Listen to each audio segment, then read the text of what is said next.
आपल्या बागेत, शेतात किंवा अंगणात आपण अनेकदा एक सरडा पाहतो जो झाडांवर झुडुंपावर मोठ्या चपळतेने चढतो. हिरवट पिवळसर ते तपकिरी रंगाचा आणि परिस्थितीनुसार पटकन रंग बदलणारा तो आहे गार्डन लिझार्ड, ज्याला आपण सामान्यतः बाग सरडा म्हणतो. पण आज आपण पाहणार आहोत याच्याच एका भाऊसख्याची गोष्ट, जो झाडांवर नाही तर दगडांवर राजेपणाने बसतो. हा आहे पेनिन्स्युलर रॉक ॲगमा किंवा साऊथ इंडियन रॉक ॲगमा, म्हणजेच दगडी सरडा. गार्डन लिझर्ड झाडांवर राहतो, सतत हालचाल करतो. पण दगडी सरडा मात्र सूर्यप्रकाशात उघड्या दगडांवर शांत बसतो, त्याच्या रंगीबेरंगी शरीरासह. हा जो तुम्ही पाहता आहात तो नर आहे आणि ही त्याची खास रंगसजावट आहे. ती फक्त प्रजनन काळातच दिसते.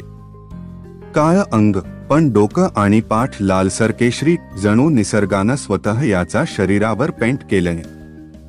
हा रंग का? तर मादींचं लक्ष वेधण्यासाठी आणि इतर नरांना सांगण्यासाठी ही माझी जागा आहे. दगडी सरडा भारताच्या दक्षिण भागात, विशेषतः अशा दगडाळ भागात आढळतो जिथे ऊन आणि दगड भरपूर असतात. धोक्याची जाणीव झाली की हा पटकन दगडाच्या फटीत लपतो.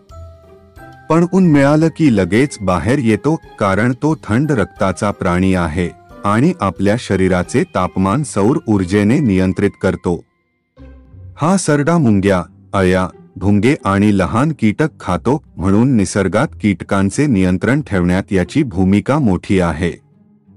दगडावरील हा छोटा योद्धा आपल्याला सांगतो की प्रत्येक प्राणी निसर्गाचं एक सुंदर व उपयोगी कोड आहे.